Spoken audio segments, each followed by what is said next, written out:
Dear student, आज हम grammar topic में नया टॉपिक लेकर आए हैं, नाउन फ्रेज। वैसे मैंने आपको नाउन प्रोनाउन पढ़ा दिया है। आज हम कक्षा 6 में एक टॉपिक है नाउन फ्रेज, यानी कि वाक्य जो संज्ञा है, संज्ञा का वाक्यांश में क्या प्रयोग हो सकता है, यानी इसकी परिभाषा हम समझेंगे और नाउन फ्रेज क्या होते हैं और नाउन फ्रेज क्या काम करते हैं, इनका वाक्य में यूज कैसे होता है, किसी वाक्य में आए हुए नाउन फ्रेज को हम कैसे पहचाने और नाउन फ्रेज के अन्य यूसेज क्या क्या हैं। तो डियर स्टूडेंट, सबसे पहले शुरुआत करता हूं मैं नाउन फ्रेज की डेफिनेशन से। डेफिनेशन परिभाषा क्या होगी? नाउन फ्रेज अक्सर एक शब्द समूह, नाउन फ्रेज एक शब्दों का समूह होता है जिनको हम इंग्लिश में कहते हैं ग्रुप ऑफ वर्ड्स, यानी कि शब्दों, कुछ शब्द हो सकते हैं या शब्दों का समूह हो सकता है, तथा वाक्य में एक नाउन के रूप में फंक्शन करते हैं। वाक्यों का एक ग्रुप या वाक्य शब्दों का कोई ग्रुप या फिर ऐसे शब्द जो बहुत सारे इकट्ठे हैं और काम क्या कर रहे हैं, एक नाउन के रूप में, यानी कि वो एक से अधिक शब्द होते हुए भी, ग्रुपिंग में होते हुए भी काम क्या करते हैं, नाउन का, यानी एक संज्ञा, एक भाव को बताते, एक संज्ञा को बताते, इसलिए इनको क्या नाम दिया गया है, नाउन फ्रेज। यानी कि ऐसा फ्रेज जिसमें एक संज्ञा हो और वाक्य का वो पूरा टुकड़ा, वो पूरा फ्रेज, वो वाक्य का क्या कहलाए, नाउन आया है, इसलिए नाउन फ्रेज। तो परिभाषा से हमने स्पष्ट किया कि नाउन फ्रेज अक्सर एक शब्द समूह, ग्रुप ऑफ वर्ड्स होता है तथा वाक्य में एक नाउन के रूप में फंक्शन करता है, यानी कि एक नाउन का कार्य करता है, यानी कि वो वाक्यों का पूरा टुकड़ा एक नाउन होता है। देखें कैसे, यह सब्जेक्ट, ऑब्जेक्ट तथा अन्य रूप में प्रयोग किया जाता है। डियर स्टूडेंट, मैंने आपको पूर्व में भली बातें यह बता दिया है कि किसी वाक्य में सब्जेक्ट क्या होता है, ऑब्जेक्ट क्या होता है। तो ये कहते हैं कि यह नाउन फ्रेज है, यह किसी सेंटेंस में सब्जेक्ट का भी रूप ले सकता है, ऑब्जेक्ट का भी रूप ले सकता है और अन्य रूपों में भी इसका प्रयोग कर सकते हैं। यानी कि एक नाउन फ्रेज है, वो किसी वाक्य का ऑब्जेक्ट और सब्जेक्ट दोनों हो सकता है और अन्य रूप में भी इसका प्रयोग कर सकते हैं। सब्जेक्ट के रूप में कैसे, एक कर्ता के रूप में, ऑब्जेक्ट के रूप में कैसे, एक कर्म के रूप में। Dear student, here are some sentences, यहाँ पर कुछ सेंटेंसेज है जिसमें हम पता लगाएंगे कि नाउन फ्रेज किन वाक्यों में कैसे प्रयोग हुआ है। देखें, द सेंटेंस नंबर 1 इज, आपकी जो पुस्तक है उसी में से कुछ सेंटेंस मैंने लिए हैं, उस सेंटेंस में हमने नाउन फ्रेज को आइडेंटिफाई किया है। देखो कैसे किया है, Juppu and Appu are friends. Now look at this sentence. इस सेंटेंस को आप गौर से देखेंगे तो आपको मिलेगा कि जुप्पू और अप्पू दोनों मित्र थे।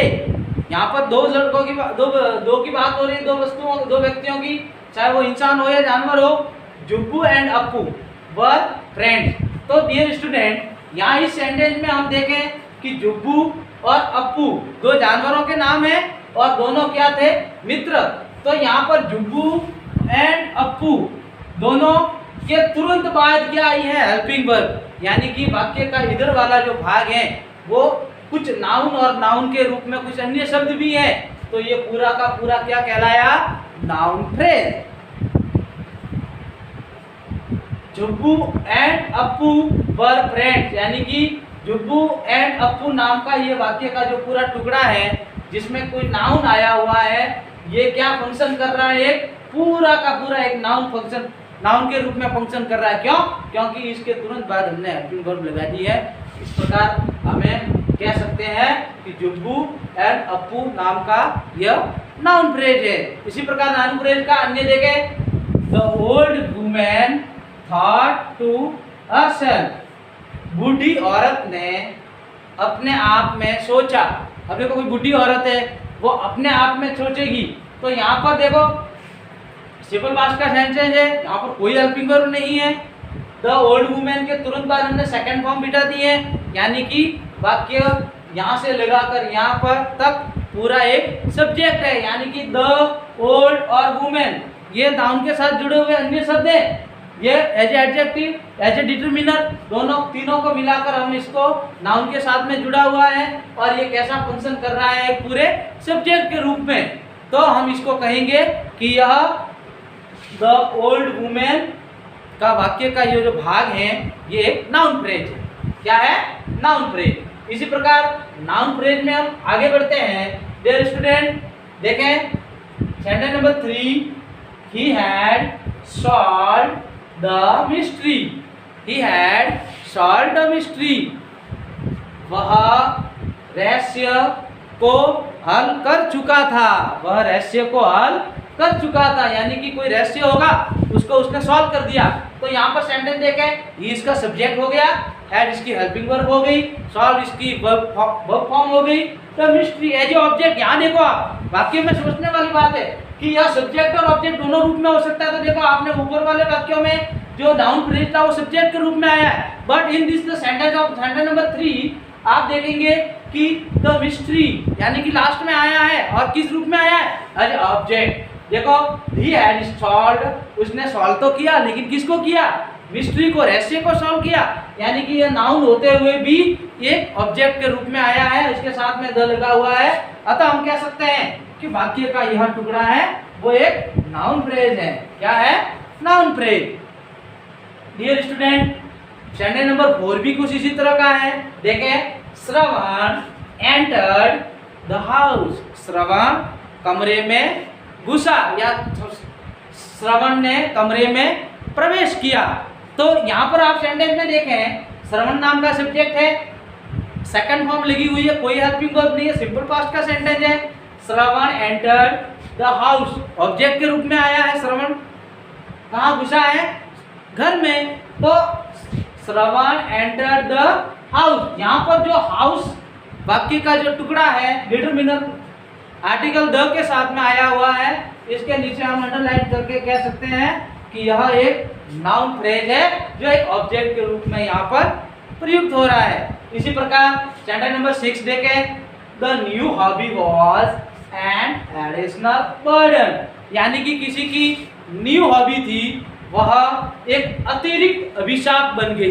किसी लड़के की जो अन्य हॉबी थी, जो शौक था, वो अच्छा होने की बजाय एक कलंक, एक अभिशाप बन गया था। तो इस सेंटेंस के हिंदी अनुवाद को समझने के बाद हम देखेंगे कि द न्यू हॉबी वॉज, यहाँ पर देखें आप हेल्पिंग वर्ब यहाँ लगी है, हेल्पिंग वर्ब के तुरंत पहले आया हुआ सब वाक्य का टुकड़ा एज ए सब्जेक्ट है, यानी कि वो नाउन है और नाउन के साथ में कुछ अन्य शब्द भी है, ग्रुप में है, लेकिन वो फंक्शन काम कैसे कर रहा है? As a whole noun function रूप, सारे शब्द मिलकर एक नाउन बता रहे हैं और एज ए सब्जेक्ट आ रहा है।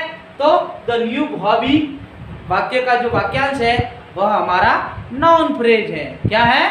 Noun phrase. वाक्य संख्या 7वां देखें 7, she did not have any money, उसके पास में कोई रुपए नहीं है, बिल्कुल रुपए नहीं है। तो यहाँ पर भी देखें सब्जेक्ट के रूप में हमें नाउन फ्रेज यहाँ पर नहीं मिल रहा है। She didn't have any money, यहाँ पर एनी मनी नाम का जो वाक्य का वाक्यांश है वह एज ए ऑब्जेक्ट यूज हो रहा है। तो हम कह सकते हैं कि यहाँ पर एनी मनी एक नाउन फ्रेज है जो एक ऑब्जेक्ट के रूप में यूज हो रहा है। सेंटेंस में अगले आगे देखें, once there was a crow, एक बार एक कौवा था। डियर स्टूडेंट ये सेंटेंस हम बार बार बोलते रहे, स्टोरीज में वगैरह इसका यूज होता है। तो देखें इसका भी हम एनालाइज करें नाउन फ्रेज के रूप में, तो हम पाएंगे कि once there was a crow, एक बार एक कौवा था। यहाँ पर देखें एक बार और था क्या? कौवा। तो इस पूरे वाक्य में सिर्फ एक ही तो नाउन है और वो क्या है? क्रो। तो यहाँ पर एक क्रो आर्टिकल के साथ में आया हुआ है, यानी कि वाक्य के हेल्पिंग वर्ब के बाद में आया हुआ जो ऑब्जेक्ट के रूप में यहाँ पर पीछे लग गया है, एक करो एक नाउन फ्रेज। क्या है? Noun phrase.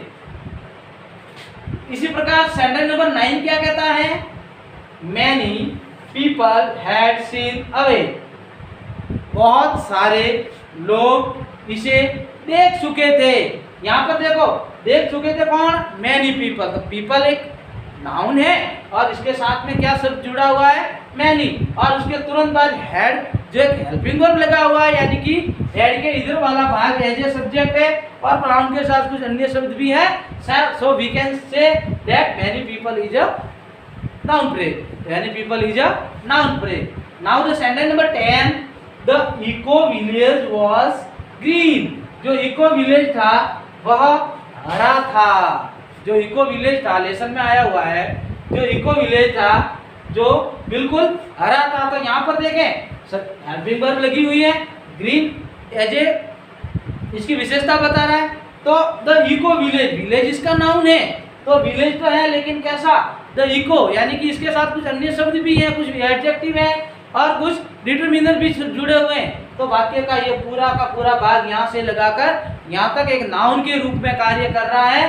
अतः हम कह सकते हैं कि this the part of this sentence is a noun phrase. यह वाक्य का नाउन फ्रेज है, इसको हम एक ग्रुप के रूप में यूज कर रहे हैं। तो डियर स्टूडेंट, आज का हमारा जो फंक्शन था वो था topic noun phrase. Noun phrase में मैं आपको एक बार रिपीट और कर देता हूँ कि नाउन फ्रेज वे शब्द समूह होते हैं जो एक नाउन के रूप में कार्य करते हैं, और सबसे बड़ी बात वो नाउन होते हुए भी ऑब्जेक्ट के रूप में, सब्जेक्ट के रूप में और वाक्य के अन्य रूप में भी इसका प्रयोग हम कर सकते हैं। हमने देखा कि एडवर्ब के रूप में भी आए, सब्जेक्ट के रूप में आए, ऑब्जेक्ट के रूप में भी आए।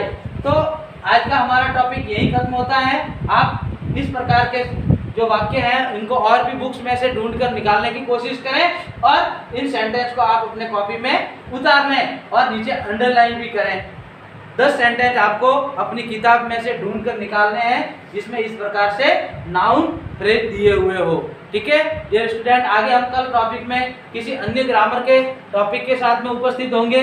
तब तक आपको इनका अच्छी तरह से अध्ययन करना है और हमें किसी प्रकार की समस्या हो, आपको कोई समझ में बात नहीं आई हो तो आप कमेंट बॉक्स में इसका उल्लेख कर सकते हैं। Thank you.